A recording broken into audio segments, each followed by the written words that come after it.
Halo pemirsa, apa kabar Anda? Senang sekali malam hari ini kami dapat kembali menjumpai Anda dalam program Tatap Muka. Program yang hadir sebagai wadah sosialisasi, berbagi informasi, dan juga menambah wawasan Anda. Pemirsa, tentu saja kami senantiasa menghadirkan tema-tema yang menarik untuk diperbincangkan dan dengan narasumber yang kompeten dan kredibel di bidangnya. Nah pemirsa, perbincangan kita pada malam hari ini dengan tema Dukcapil mendekatkan pelayanan kepada masyarakat. Nah, untuk membahas hal ini saya tidak sendiri. Sudah bersama dengan saya Kepala Dinas Disdukcapil dengan Bapak Bapak Sarjanadi SE. Saya perkenalkan dulu, selamat malam Bapak, apa kabar? Selamat malam, alhamdulillah baik Mbak. Terima kasih Pak, kami boleh hadir di kantor Disdukcapil hari ini. Pak, tema kita hari ini kan Dukcapil mendekatkan pelayanan kepada masyarakat.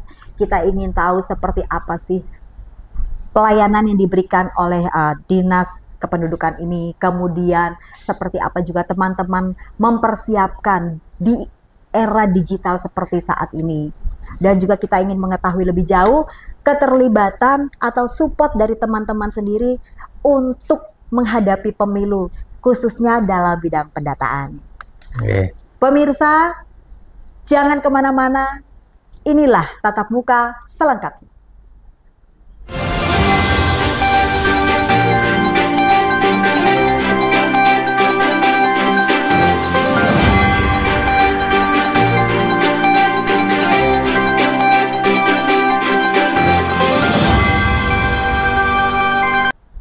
Terima kasih pemirsa, kita langsung saja dengan Bapak Kepala Dinas.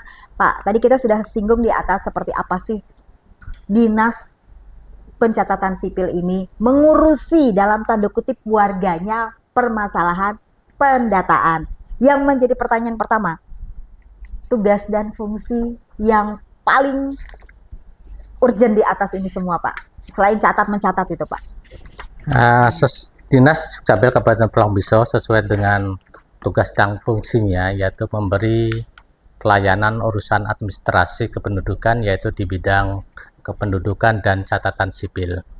Ada 20 pelayanan yang kita berikan dari Dinas Kependudukan, mulai dari kartu keluarga, KTP elektronik, KIA, kartu identitas anak, surat keterangan pindah, surat pindah luar negeri, surat tempat tinggal, surat keterangan lahir dan mati, surat pembatalan perkawinan, surat pembatalan perceraian, surat pengangkatan anak, surat perlepasan kewarganegaraan Indonesia, surat keterangan pencatatan sipil, akta kelahiran, akta kematian, akta perkawinan, akta perceraian, dan akta pengakuan dan juga pengesahan anak. Itu ada 20 pelayanan yang kita berikan kepada masyarakat yang kita buka setiap hari Senin sampai hari Jumat.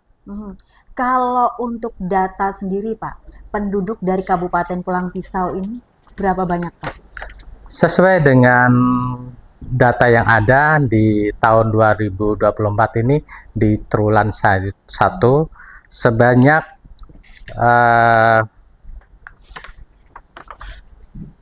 142.925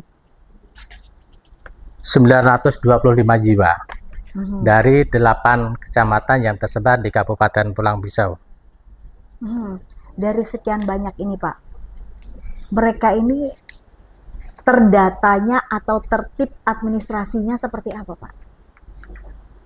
Memang sebagian besar mereka aktif untuk administrasi kependudukan. Cuma untuk daerah-daerah yang agak jauh ini mereka kurang aktif, dan data kependudukannya itu masih banyak yang 5 tahun itu tidak ada pergerakannya. Apa upaya yang dilakukan teman-teman untuk menjangkau warga penduduk yang tadi Bapak sebutkan tidak tersentuh akses ini Pak? Nah, kita selalu memberikan sosialisasi pada saat-saat acara-acara. Kita selalu jemput bola di desa-desa, dan juga kita selalu mengingatkan pada petugas-petugas kita yang ada di kecamatan, Bung. Karena Dinas Dukcapil ini selain memberi pelayanan di Dinas Dukcapil Kabupaten Pulang Pisau, kita juga mempunyai petugas-petugas yang ada di kecamatan. Jadi setiap kecamatan kita mempunyai tugas, ada petugasnya untuk memberikan sosialisasi kepada masyarakat agar mereka itu aktif administrasi kependudukan. Dan mereka juga selalu standby untuk memberi pelayanan, terutama untuk perekaman KTP yang ada di kecamatan tersebut. Kalau untuk kecamatan sendiri Pak, dari Bapak katakan tadi di kecamatan-kecamatan ini ada petugas. Kalau dari SDM teman-teman Dukcapil sendiri Pak, mengatasi jumlah penduduk yang sekian banyak Bapak sebutkan tadi, seperti apa Pak? Ya, kalau untuk SDM-nya kita lihat dia sudah bagus sebenarnya, cuma perlu ditingkatkan lagi untuk sumber daya manusianya supaya mereka lebih banyak memahami tentang tugas dan fungsinya sebagai abdi negara yang bertugas untuk memberi pelayanan administrasi kependudukan di Dinas Dukcapil ini. Dan kita berusaha setiap tahunnya itu menganggarkan untuk pelatihan-pelatihan untuk meningkatkan sumber daya mereka. Kalau dari segi kuantitas itu apakah Bapak dan teman-teman ini merasa cukup Pak? Ya, kalau kita melihat dari keadaan sekarang ya tentunya perlu ditingkatkan lagi dari tahun ke tahun karena tuntutannya semakin banyak dan kita harus mengikuti aturan-aturan yang ada. Nah tentunya kita harus bisa menyesuaikan. Oke, karena Bapak tadi mengatakan ada peraturan atau di sini dalam tanda kutip regulasi Pak. Regulasi ya. Kita pergantian kabinet. Sekarang menjadi kabinet merah putih. Teman-teman di bawah Kemendagri. Adakah tugas yang baru, kemudian wewenang yang baru mungkin diberikan dari kementerian Pak? Atau teman-teman masih menjalankan tupoksi yang lama? Dengan terbentuknya kabinet yang baru ini, kita belum ada informasi Bu. Yang jelas dari hasil rakor kami yang dilaksanakan di Mataram kemarin tuh, rakor Dukcapil se-Indonesia, ke depan bahwa Dukcapil ini akan mempunyai aplikasi yaitu Inapas, Inago, dan Inaku. Dan ini memberikan pelayanan tidak hanya di kependudukan saja, tapi juga di BPJS, kesehatan dan pendidikan masuk di situ. Dan ini masih diuji coba untuk tahun ini. Dan diharapkan tahun depan itu bisa dilaksanakan di semua daerah, terutama di kabupaten-kabupaten, kota, dan provinsi. Bisa kita urutkan Pak tadi yang Inafas itu apa, Inako itu apa? Inapas adalah salah satu aplikasi yang ini merupakan inovasi dari Menpan RB, dan ini nanti tidak hanya kependudukan saja, tapi termasuk pelayanan kesehatan, pendidikan, dan juga tenaga kerjaan di situ. Nah, untuk lebih jelasnya, kita nanti akan ada pelatihan khusus yang akan dilaksanakan oleh Kementerian Dalam Negeri. Berarti yang 3 ini yang merupakan tambahan dalam tanda kutip tadi dari kementerian untuk teman-teman laksanakan. Nah, kalau kita mengcompare tadi yang Bapak katakan, saat ini untuk SDM kita itu masih dibutuhkan lagi. Kemudian kualitasnya juga dibutuhkan lagi. Nah, ini ada tambahan baru ini Pak. Nah, seperti apa ini teman-teman menyikapinya? Tambahan baru untuk yang 3 aplikasi ini lagi Pak? Ya, tentunya kita nanti akan menyesuaikan, Mbak ya. Misalnya dengan adanya aplikasi baru itu, kita akan mengikuti pelatihan-pelatihan yang diarahkan oleh kementerian, terutama Dijen Kependudukan. Nah, seperti apa prosesnya, kita akan menyesuaikan.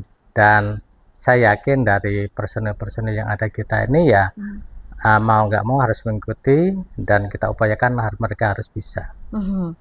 Pak, kalau melihat dari terobosan baru yang dikeluarkan oleh pemerintah ini, manfaat tertinggi yang dapat kita rasakan dari aplikasi baru ini apa sih Pak? Manfaatnya yaitu salah satu memberikan pelayanan administrasi di kependudukan yang lebih baik dan lebih praktis, itu yang pasti itu, dan lebih mudah dan mendapatkan data yang lebih valid. Oke. Kalau kita mendengar dari awal tadi Pak, Kenapa kita harus tertib administrasi? Apa manfaat dari masyarakat yang harus tertib administrasi ini sendiri? Ya, tentunya kita sebagai warga negara Indonesia harus tertib administrasi, karena dari semua program dari pemerintah itu dasarnya yaitu dari administrasi kependudukan. Tuh. Jadi baik itu program ketahanan pangan, bansos, BPJS, dan lain-lainnya itu adalah dari data kependudukan. Kalau untuk masyarakat Kabupaten Pulang Pisau sendiri, Pak, yang menjadi kendala selama ini apa sih, Pak? Kalau untuk tertib administrasi dari warga, apakah kesadaran mereka untuk mengurus itu kurang, atau seperti Bapak katakan tadi, menjangkaunya agak jauh, atau seperti apa, Pak? Atau ketidakmengertian dari teman-teman tentang prosedur, kemudian regulasi dokumen kependudukan? Kendalanya untuk Pulang Pisau pada saat ini yang pertama di 8 kecamatan ini, Bu, jaringan itu selalu terganggu, tidak begitu lancar, karena pelayanan kami itu di 8 kecamatan tergantung jaringan. Nah, itu yang pertama, karena jaringan ini adalah bukan kapasitas kita, ini adalah kewenangan dari Dirjen. Jadi kadang-kadang terkendala, tetapi kita jika ada kendala kita selalu akan berkoordinasi dengan teknisi agar segera untuk dilakukan perbaikan sehingga pelayanan yang ada di kecamatan bisa lebih maksimal. Yang kedua, masih kurang sadarnya masyarakat untuk administrasi kependudukan. Masih banyak masyarakat yang tidak mau melakukan perekaman karena dianggapnya itu tidak penting. Nah, mereka akan melakukan perekaman apabila nanti pada saat mereka membutuhkan, seperti ada bantuan bansos, baru mereka akan datang. Ini salah satu kelemahannya di situ. Dan yang kedua, ada beberapa desa yang agak jauh dari kantor kecamatan. Kalau yang jauh ini tadi kan teman-teman mengatakan jemput bola, Pak. Adakah lagi fasilitas yang ditawarkan oleh teman-teman di Dukcapil ini untuk masyarakat yang dalam tanda kutip tidak bisa menjangkau, seperti disabilitas, kemudian ODGJ, dan penyandang sosial lainnya, Pak? Untuk teman-teman yang sulit dijangkau, kita juga sudah selain memberikan pelayanan secara offline tatap muka, kita juga memberi pelayanan secara online, yaitu melalui website di Disdukcapil Kap Pulang Pisau go.go.id. Nah, itu bisa melakukan pengajuan administrasi kependudukan melalui website tersebut dari tempat yang bersangkutan tinggal. Dan petugas-petugas kami di Dinas Dukcapil Pulang Pisau ini akan merespon dan akan memproses sesuai dengan pengajuannya. Nah, dari hasil yang dilayani nanti akan dikirim lewat website dan hasilnya bisa di-print oleh yang bersangkutan di mana dia tinggal. Untuk ODGJ tadi untuk ODGJ sama penyandang disabilitas, kita siap untuk jemput bola, datang ke di mana yang mengajukan, dan ini sering kita lakukan, Bu, baik di ODGJ ataupun penyandang disabilitas. Oke, berapa banyak, Pak, jumlah dari teman-teman ini? Teman-teman yang ada gangguan, kemudian disabilitas, berapa persen untuk Pulang Pisau sendiri? Kalau untuk ODGJ sama disabilitas, untuk data persisnya kita kurang memahami ya, cuma saya lihat tidak begitu besar. Tetapi walaupun mereka ini kaum marginal, tapi tetap tercover ya, Pak, ya? Tetap, Bu. Oke, karena tadi Bapak juga mengatakan ada teknologi yang digunakan oleh teman-teman di era digital ini. Pertanyaan selanjutnya, seperti apa sih, Pak, mempersiapkan masyarakatnya untuk melek digital menggunakan aplikasi ini melalui Android kah atau melalui smartphone lainnya? Tetapi jangan dijawab dulu, Pak. Pemirsa, jangan kemana-mana, kami akan kembali setelah jeda pariwara berikut ini. Tetaplah bersama kami di Tatap Muka.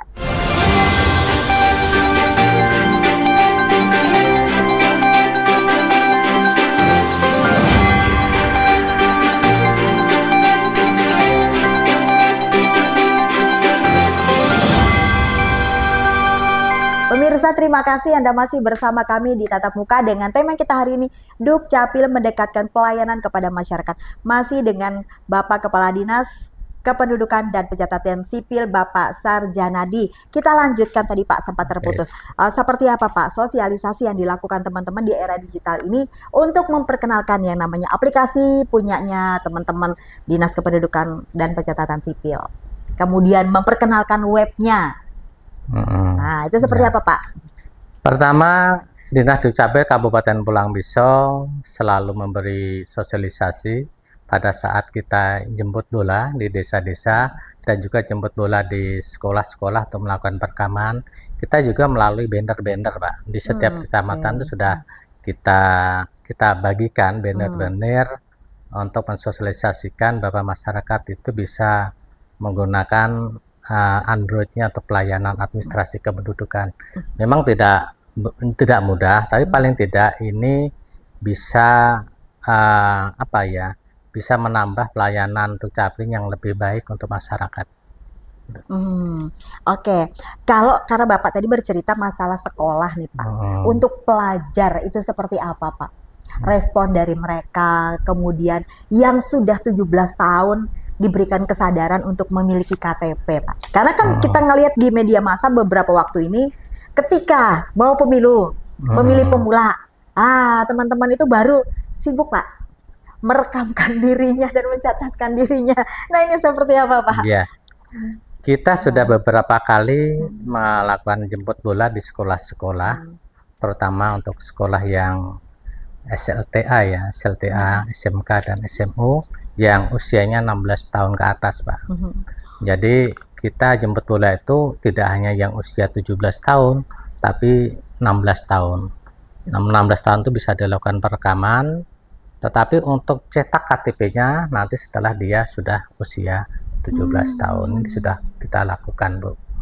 Memang ini belum semuanya sekolah bisa kita datangi ya, karena pertama terkendala peralatan kita dan juga personil kita.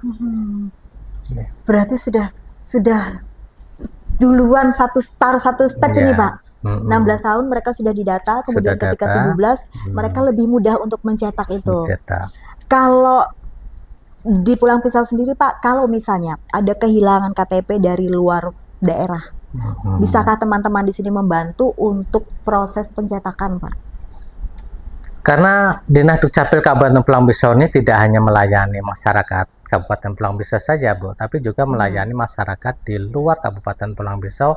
Salah satunya adalah masyarakat yang kehilangan KTP-nya tadi. Nah, dengan salah satu persyarat yaitu surat kehilangan dari pihak kepolisian setempat, di mana dia kehilangan KTP-nya. Jadi dengan dasar itu kita bisa membantu untuk cetak ulang dan diberikan pada yang bersangkutan. Dengan berapa lama Pak? Apakah sulit prosedurnya? Prosedurnya kalau jaringnya bagus tuh tidak sampai setengah jam selesai. Tetap kembali ke jaringan ya Pak? Jaringan. Oke. Berikutnya Pak, kita sudah memasuki namanya era digital 4.0 Pak. Kemudian dari teman-teman Kabupaten Pulang Pisau sendiri untuk meningkatkan layanan dan juga SDM, adakah kaji tiru atau studi banding yang dilakukan teman-teman dari Kabupaten Pulang Pisau, kemana dan apa yang diperoleh dari kaji banding ini sendiri? Kita sering melakukan uji banding, terutama untuk daerah Kalteng tuh sering ke kabupaten-kabupaten yang menurut kami itu sarana dan prasarana fasilitasnya yang lebih baik dari kita. Juga kita sering juga uji banding ke daerah-daerah di Pulau Jawa.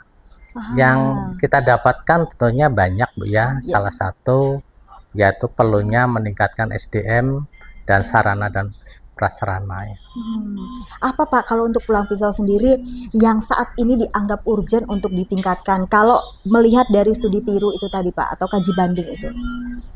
Yang pasti untuk meningkatkan pelayanan yang sangat penting pada saat ini adalah sarana dan prasarana, fasilitas yang perlu didukung.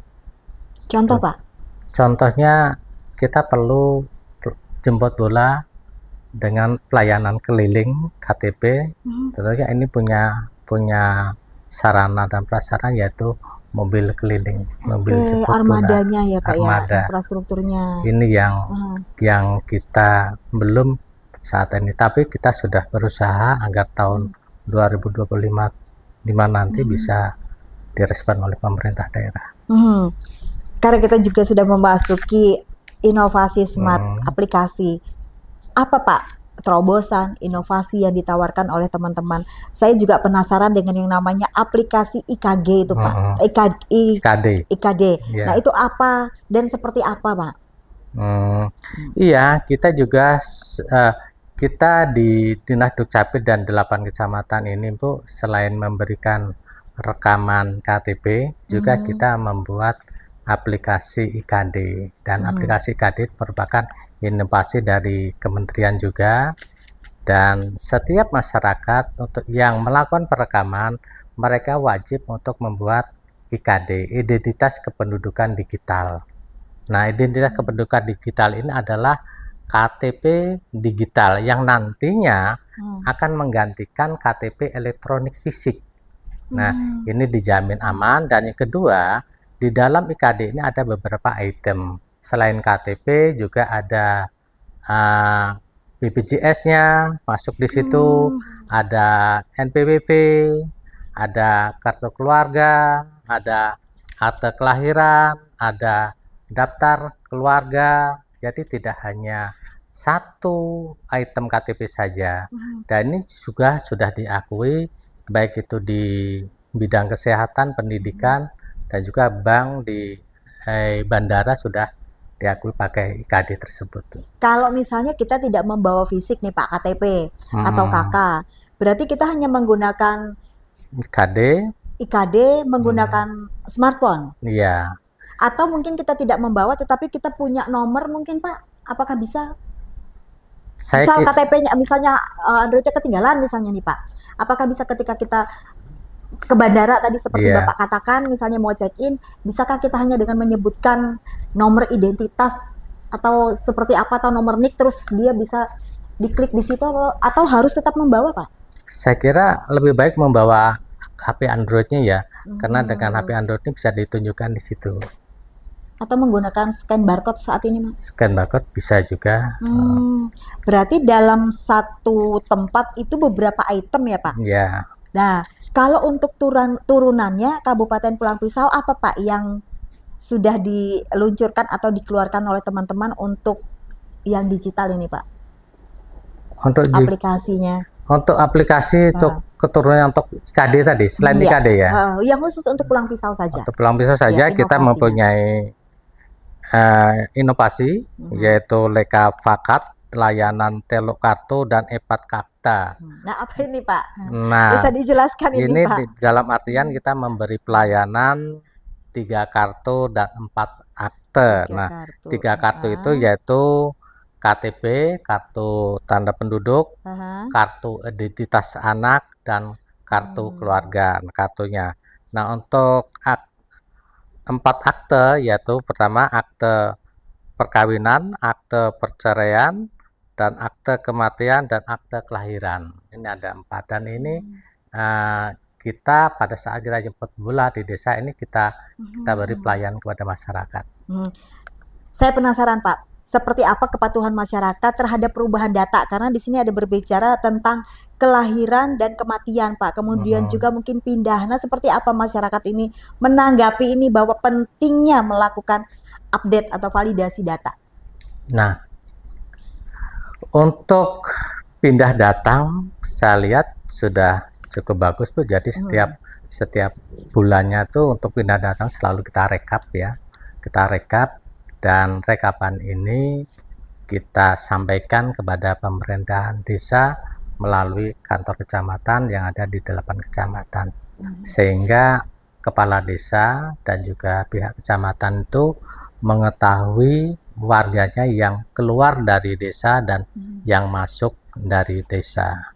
Nah, untuk akte kematian ini memang kita akui ini masih kurang atas kesadaran masyarakat, dan sementara sampai hari ini yang mengajukan akte kematian itu untuk masyarakat yang ada keperluan-keperluan seperti untuk mengurus pensiunan dan harta waris. Nah, selain itu masih belum. Jadi ini perlu ya dukungan semua pihak agar masyarakat ini bisa sadar untuk administrasi kependudukan, terutama untuk akte kematiannya. Kalau yang lain sudah bagus ya Pak ya, atensinya, hanya ini saja yang menjadi catatan dari teman-teman. Oke Pak, karena tadi kita sudah berbicara ada 4 akte Pak, kawin, cerai, lahir, mati. Saya penasaran Pak, seperti apa bantuan dari Dinas Kependudukan dan Pencatatan Sipil ketika ada warganya yang masih belum tercatat atau yang masih menggunakan nikah adat. Nah, untuk membantu supaya mereka bisa legal. Mungkin kalau orang-orang tua dulu kan tidak terlampau aware lah dengan yang nikah harus dicatatkan secara negara sesuai dengan undang-undang perkawinan. Kalau kita masih menggunakan tahun 74 itu kan harus dicatat Pak. Nah, yang sebelum-sebelumnya Pak, seperti apa bantuannya? Kan kita kalau di daerah kita masih ada nikah adat terlebih dahulu, kemudian baru dicatatkan. Nah, itu seperti apa Pak? Yang Dinas Dukcapil Kabupaten Pelamiso sebenarnya sudah selalu menyarankan kepada masyarakat, silakan kalau mereka nikah melalui adat dulu ya silakan monggo, tetapi kita selalu mengarahkan mereka harus menikah melalui aturan-aturan yang ada, terutama kalau agama Islam tentunya dia nikah secara sah di KUA sehingga dia tercatat di catatan negara. Jadi nantinya setelah nikah itu bisa diusulkan ke Dinas Dukcapil untuk dicatat sebagai di situ ada perkawinan tercatat. Kalau untuk Kabupaten Pulang Pisau sendiri Pak, kalau yang tercatat secara nikah adat, mungkin teman-teman berkoordinasi juga dengan tokoh masyarakat, damang kepala adat. Kalau ada yang masih orang-orang tua dahulu, ulu helu Pak. Nah, itu seperti apa Pak teman-teman untuk meyakinkan orang-orang tua kita dulu? Ayo ini dilegalkan secara negara. Memang secara adat itu sah dan diakui. Nah, tetapi maksudnya kita menolong mereka untuk tertib administrasi. Ya. Biasanya tua-tua dulu Pak, ulu helu Pak. Tapi ini ya kita selalu menyarankan Bu ya, menyarankan untuk tidak bosan-bosannya ya silakan koordinasi kalau memang ada permasalahan yang belum tercatat dalam aturan di KK itu belum tercatat, silakan koordinasikan ke Dinas Dukcapil. Nah, kalau memang dari nikah adat dan nanti bisa ada juga yang nikah melalui gereja, silakan untuk diajukan di Dinas Dukcapil. Berarti tetap teman-teman Dukcapil ini jemput bola ya Pak, mengingatkan terus. Intinya Dinas Dukcapil selalu mengingatkan dan memberi solusi sehingga masyarakat tersebut bisa tertib administrasi dan nikahnya, perkawinannya bisa tercatat di catatan sipil. Apa kerugiannya ketika masyarakat atau warganya tidak menikah mencatatkan pernikahannya secara negara? Ya, intinya kerugiannya dari mereka sendiri Bu, karena di situ di dalam KK-nya akan tercatat nikah tidak tercatat. Jadi yang bersangkutan sendiri yang akan makan rugi. Contoh, hak-hak apa yang akan hilang ketika sebuah pernikahan itu tidak tercatat secara negara, tidak diakui secara negara secara sah? Hak-haknya terutama mungkin nanti akan bermasalah di misalnya warisan mungkin ya, dan juga pensiunan, akte kelahirannya. Nah, tentunya akan di situ juga bantuan-bantuan yang lainnya. Betapa pentingnya mencatatkan diri, mendisiplinkan diri untuk mengurus administrasi. Oke, kita lanjut Pak. Kemudian Pak, tadi kita sempat berbicara masalah data. Nah, ini masuk pemilu nih Pak. Ntar lagi nih kita pesta demokrasi. Teman-teman dari KPU sudah melakukan coklit, kemudian juga validasi data. Nah, support yang diberikan oleh Dinas Kependudukan ini apa Pak? Spot untuk yang diberikan Kepala Dinas Pendidikan, yang pertama kita mendukung atas pelaksanaan pilkada yang insya Allah akan dilaksanakan pada hari Rabu tanggal 27 November 2024 untuk memilih kepala daerah, gubernur, dan wakil gubernur Provinsi Kalimantan Tengah, bupati dan wakil bupati Kabupaten Pulang Pisau. Nah, spot yang kita berikan yang pertama adalah menyiapkan logistik yang cukup. Salah satunya yaitu belangko KTP, ribbon, dan film untuk cetak KTP. Itu yang pertama. Yang kedua, spot kita yaitu memastikan bahwa alat-alat rekaman yang ada di 8 kecamatan dan 1 dinas Dukcapil ini dalam keadaan baik, tidak ada terkendala.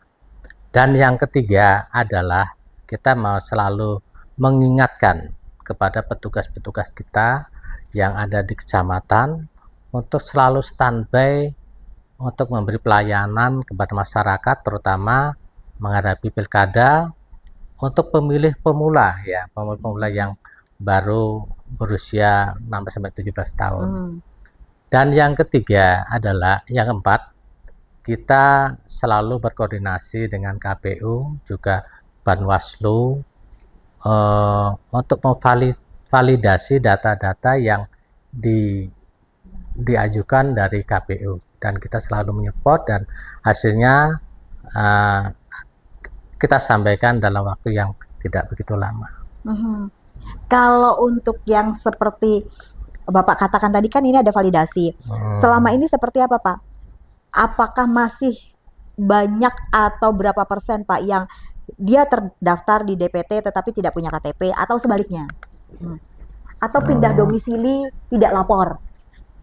Nah, untuk validasi dari KPU kemarin itu ada pertama pindah datang.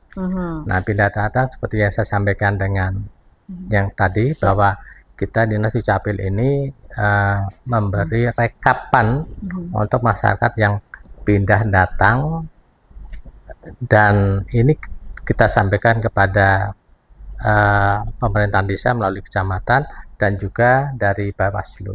Jadi dari Januari sampai November ini, kemarin sampai tanggal 7 kini kita berikan kepada mereka. Begitu juga dengan jumlah masyarakat yang terdaftar di DPT. Nah, kemarin itu ada juga sudah diajukan dari KPU dan sudah kita validasi. Kalau untuk kesinkronan datanya untuk Dinas Kependudukan Pulang Pisau sendiri seperti apa Pak? Dengan KPU? Iya. Ya, untuk kesinkronan data dan KPU saya kira tidak ada masalah, sinkron saja Bu. Cuma masih tidak begitu banyak masyarakat yang sudah masuk DPT ini belum mempunyai KTP. Nah, itu seperti apa Pak? Nah, langkah-langkah kita yang pertama, kita sudah melakukan monitoring di 8 kecamatan. Monitoring ini tim dari kabupaten yang disebut Des Pilkada yang dipimpin oleh Bupati, Sekda, Forkopimda, dan OPD-OPD terkait, dan di kecamatan itu Forkopincam, PPK, Panwascam, Kepala Desa, dan apa satunya tuh BPD. Jadi dihadir di situ semua pihak yang ada hadir di kecamatan ini, selalu kita sosialisasikan pada saat di situ.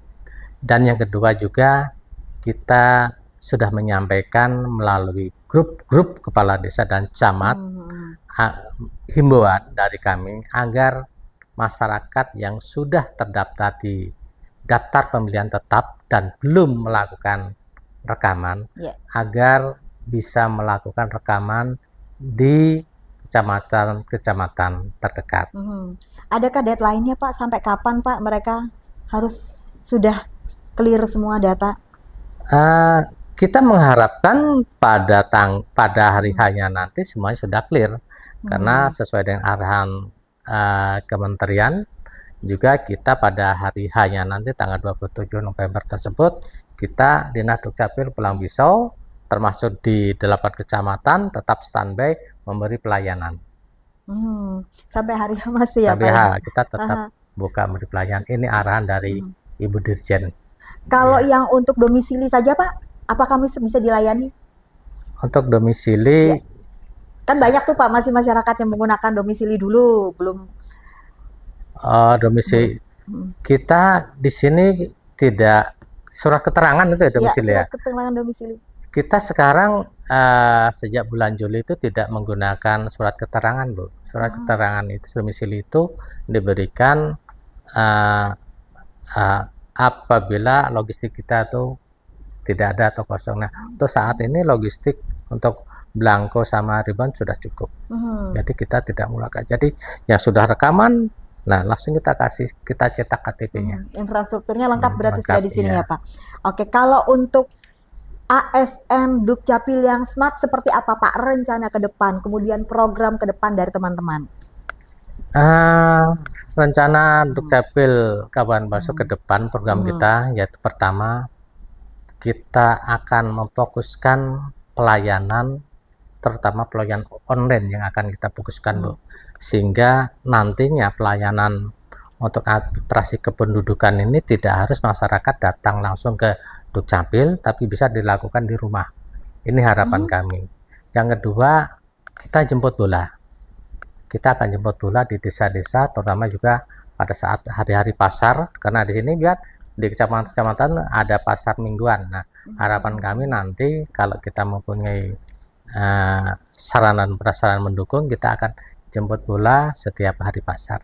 Ini ke depan sehingga masyarakat itu bisa tidak perlu jauh-jauh datang ke sini dan bisa mengajukan administrasi kependudukan pada saat kami berada di tempat.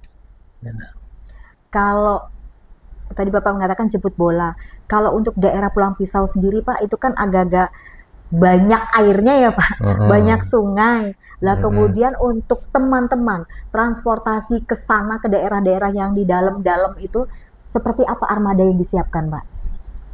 Ya, kita tentunya seperti Kabupaten Pulang Pisau ini kan terutama ada beberapa kecamatan yang melalui sungai terutama nyeberang melalui ferry yaitu di Kecamatan Maliku dan Pandai Batu. Nah, tentunya di sana sudah disiapkan ferry Bu. Jadi saya kira tidak ada masalah ya. Cuma harapan kami yang tidak bisa kita jangkau itu dari masyarakat bisa datang ke desa tersebut. Karena kan ada desa seperti di Kecamatan Kayan Kuala itu desa mana ya, jauh tuh. Itu kan tidak bisa ditempuh oleh darat. Nah, harapan kami mereka bisa datang di desa yang bisa terjangkau sehingga kami nanti akan melakukan perekaman di situ. Oke. Pak, saya juga penasaran tadi Bapak mengatakan bahwa ada inovasi-inovasi itu.